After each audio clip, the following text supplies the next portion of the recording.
বিরতির পর স্বাগত। বৈশাখ মাসের ঠিক আগ মুহূর্তে অর্থাৎ চৈত্রের একেবারে শেষের দিকেই হয় বৈশ উৎসব। প্রত্যেক বছরই রাজ্যে পালন করা হয়।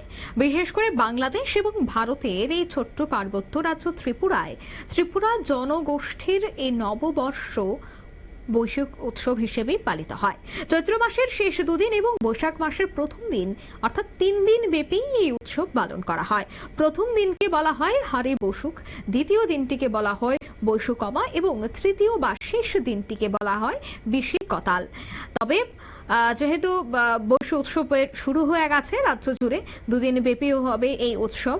সেক্ষেত্রে গতকাল রাজ্যের মুখ্যমন্ত্রী প্রফেসর ডক্টর মানিক সাহার হাত ধরে সূচনা হয় ত্রিপুরী সম্প্রদায়ের জনজাতিদের প্রধান উৎসব রাজ্যভিত্তিক বৈশ উৎসব। শনিবার সন্ধ্যা নাগাদ দেখা যায় করবুক মহকুমা জলায়া এলাকায় বাসী চন্দ্রপাড়া ইংরেজি মাধ্যম উচ্চতর মাধ্যমিক বিদ্যালয় মাঠে দুদিন ব্যাপী 23তম রাজ্যভিত্তিক বৈশ উৎসবের আনুষ্ঠানিক উদ্বোধন হয়। উদ্বোধনী অনুষ্ঠানে মুখ্যমন্ত্রী ছাড়াও উপস্থিত ছিলেন জনজাতি কল্যাণ দপ্তরের মন্ত্রী বিকাশ দেববর্মা, সমবায় মন্ত্রী শুক্লাচরণ নোয়াতিয়া, টিটিএডিসির কার্যনির্বাহী সদস্য ডলি রিয়াং সহ অন্যান্যরা। রাজ্যের মুখ্যমন্ত্রী বক্তব্য রাখতে গিয়ে এই বৈশ উৎসবের তাৎপর্য তুলে ধরে এবং কবে থেকে রাজ্যে পালন হয়ে আছে তার ঐতিহ্য, তার সংস্কৃতি সবটা বিষয় নিয়েই কিন্তু আলোচনা করেন রাজ্যের মুখ্যমন্ত্রী। তার পাশাপাশি নিরাপত্তাও ছিল আঁটোসাঁটো।